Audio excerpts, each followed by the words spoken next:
This is Bradley Barth with SC Media reporting from the Identiverse conference in Las Vegas. And my guest is Mark Batchelor. He's the CTO and founder of Verosint, which is a provider of anti-account fraud solutions. Mark, thanks for joining us today. For starters, paint us a picture of what the current threat landscape looks like around account fraud. What is trending in terms of some of the malicious actors, the types of fraudulent activity that they're engaging in most often? Sure. First, thanks for having me. I appreciate it. Second, account fraud has always been a thing, right? Since forever. And, when a lot of people think about fraud, or traditionally they thought about fraud, they think of merchant fraud initially, right? So it's credit cards and financial fraud and that type of thing. People have always tried to mitigate account fraud with passwords and new types of passwords and passwordless and those types of things. Recently, in the last few years, people have actually started to focus on account fraud, like actually paying attention to what is happening at the account level outside of just somebody logging in and getting a credential and getting in, right? So, a lot of it generally could start. You can even talk about Netflix even a little bit. That's technically account fraud. If you're sharing your account with your family members and they're using it, as technically account fraud by terms and definitions, right? So recently, people have started to pay a lot more attention to it, and account takeover fraud in particular, in the last few years has become even more important, right? So things like one of the first things somebody might do if they're going to do account takeover is change the password of the person in that profile. Maybe they've stolen their credentials. They're going to go change that password, or change the email address. Sorry, not the password. Change the email address of the profile so they can get the recovery, codes or whatever.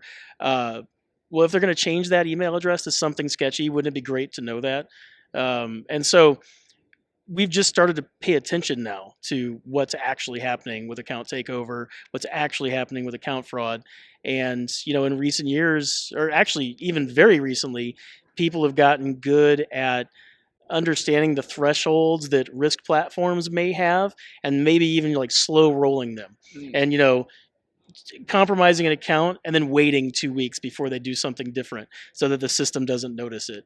Or, compromising an account, getting right up to that threshold of what's might be caught by a risk platform, and then stopping until they get what they do next. So they've just getting better, right, at overall. Yeah, so laying in wait for just the right time to act, basically, so that they slip under the radar, essentially. Yeah. And the account takeovers that you just referred to, I mean, that can happen through any number of means, through phishing someone for their credentials, buying credentials off of the black market, brute forcing through bots, things like that. And then there's also, in addition to account takeover, the notion of bad actors also just creating their own accounts through synthetic identities and creating a false persona for themselves as well. That's also an issue, is it not? Very much an issue. That's been an issue forever. If you roll back years and years, early SaaS companies would report how many users they have, not how many actual people use the platform, right? It's always been a problem, and people care about it now, right? Because those synthetic accounts, they're poking around your system, right? They're doing things in there, and it's just not good, right? And that's why, even if it seems on the surface that credentials that are being used to log into an account are legit, the entity behind those credentials may not be legit. And that's why you really have to look beyond the credentials to really get a more clear picture of who is this that's actually engaging in this activity. And I know that's where Verosint comes in a little bit. So, yeah, explain a little bit more about the philosophy behind that. Yeah, so our philosophy when we first started out was, when someone is logging in or registering for a platform, whatever it happens to be, that's one of the riskiest moments, right? And so you can measure that risk. You can, ask your questions. You can say, is this a bot? Is this IP address a known bot? Is this email address logging in been breached, right? That type of thing. And that's traditional. We do that, right? We can measure those things and ask those questions, but we take it a little bit further. We also do what we call signal printing, right? So we ingest that platform. Well, not the platform. We ingest the data about the user. We then sort of explode those attributes on the back end using open source intelligence data about the IP, about the email address, about the user, about the email or the phone, and we create a print for that person, right? And then the next time that person comes along, or even during that time frame, we want to orchestrate an outcome for them. So if this is the first time they're creating a signal print and it looks sketchy, maybe you should require them to do an identity proofing step, right? If you've seen this print before and this behavior is usual normal for this user, the print's not new and they haven't done something like impossible travel or they're not now part of account sharing or something like that, go ahead and maybe just let them in, right? So what we're trying to do with it is we are curating a whole bunch of signals, at letting you ask questions about what you should do next for those things, and then paying attention to it over time so that if something changes, you can find out what happened, right? So these signal prints and the identity proofing to which you're referring and other measures of verification, this is something that you do both immediately when the account is first opened, but also ongoing as well. Yeah, both, right? So it's real time. So during the login process, you can do what you want to do with it. You can write rules to evaluate it however you want to evaluate it and orchestrate whatever outcome you want. Registration, for example, you can orchestrate what you want to do with that. Incidentally, you can do it at any high risk identity interaction. So if somebody's going to change their email address, you could ask us about that email address and we'll orchestrate an outcome of what to do next based on hundreds of signals. So you can ask a question like, Mark at gmail.com is logging in. How has it been breached before? How long has it been since gmail.com was registered? If it's been less than 30 days, maybe that's a brand new domain and it's sketchy. You probably shouldn't let them in, or you should ask them more questions, right? Is the IP address a known Tor node? Is it, that type of thing? And orchestrate an outcome in real time for that. Incidentally, we can also signal print and basically identify things in the past. So the way our signal printing platform works is you hand us a little bit of data, and maybe you give us 90 days worth of log files that contains the IP address of the user, the email address of the user, the time they logged in, and maybe a user agent. We can print that in the past so that you can see what's happened over the last however many days we've got log files for. So you can implement day one with data without having to wait over time to make it happen. Does that make sense? Yeah, so you have a whole history of the account user, and you can look back and actually now check for various anomalies. Now, I know that you had an announcement here at Identiverse specifically framed around the identity proofing. So, what was the announcement there? Yeah, so we partnered with a company called ID Data Web, and they do identity proofing with a bunch of different vendors. What we've done with them is we've implemented what we call a verified print. So through our platform, if you're using our signal printing to decide what to do next, right? One of those things could be proof, right? And if I decide that it's time I did need to do a proof, we can send you over to DataWeb, get them proofed either a bunch of different ways, right? They've got a bunch of different ways to prove your user, but maybe, for example, you use a driver's license and a liveness check to do what you need to do. They actually send the data back to us, and now we've got what we call a verified print. So not only has the company that's integrated with us told us that this is the user that logged in, this is where they logged in from and how they did it, we have a third party now that proofed the user to create a really tight coupling. The likelihood that this really is this user is very high now, right? So we can make some really much better decisions for maybe financial institutions or whoever has to know who this user is, based off that.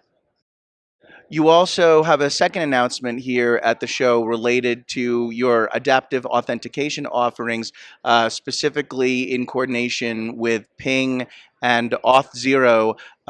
Explain a little bit more about that, and also what are some of the factors that are considered when a particular account holder is undergoing the adaptive authentication process? Yeah, so we are in both the Ping DaVinci marketplace and the Auth0 marketplace, and we've got pre-made integrations for incorporating our signaling platform and our signal print platform into both of those, right? So if I'm a ping customer and I'm using DaVinci, I can add in our signals to that whatever authentication flow they've built with DaVinci. Same thing holds true for Auth0. And so basically, it's augmenting their signals with our signal print and our signals to just get a much higher fidelity out of the two. Along those same lines, with the proofing I mentioned before, the identity proofing, we're calling that a sort of adaptive proofing, right? So in the proofing world, a lot of times it's all or nothing. Sometimes if you're actually going to go proof heavily, it's expensive to do document proofing. So you want to document proof at the right time, the right people at the right time, right? And so we adaptively do that. It's the same thing for authentication, same thing for MFA enrollment. And for us, we're not doing the authentication, we're not doing the MFA. We're providing outcomes during authentication or registration or other identity events that tell the IAM platform, this is what we think you should do next, and here's why, right? And then if that's MFA, then great. If that's make them use a passkey, great. If that's they could be passwordless, that's also great, right? That's where we're attempting to go with that. Describe for me a scenario where there perhaps is some funny business going on with some account activity, whether it's the creation of a new account or perhaps there might be some signals related to an account takeover. Give me an example of what would be considered a high risk, anomalous activity or incident that occurred that might set off a red flag, resulting in a high risk score that would make you investigate further. Yeah, sure. So, matter of fact, I'll even give you a good one, an actual one. The scenario here was kind of what you mentioned earlier about synthetic account fraud, right?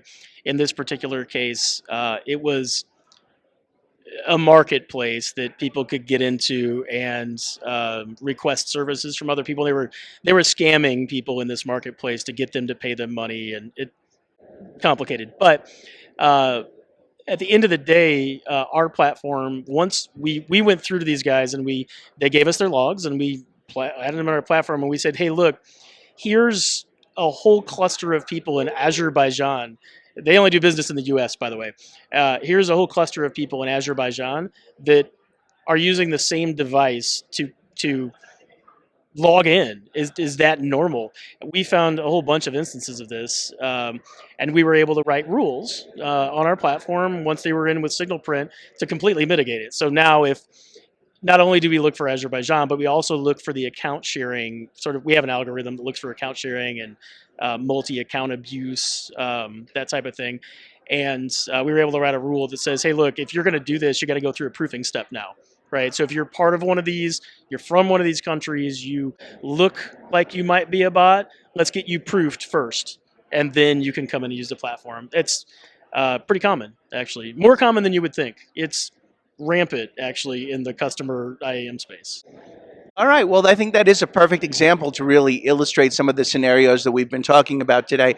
So I appreciate you taking some time to speak with us. That's Mark Batchelor, the CTO and co-founder at Verosint. Once again, I'm Bradley Barth with SC Media, reporting from the Identiverse conference in Las Vegas.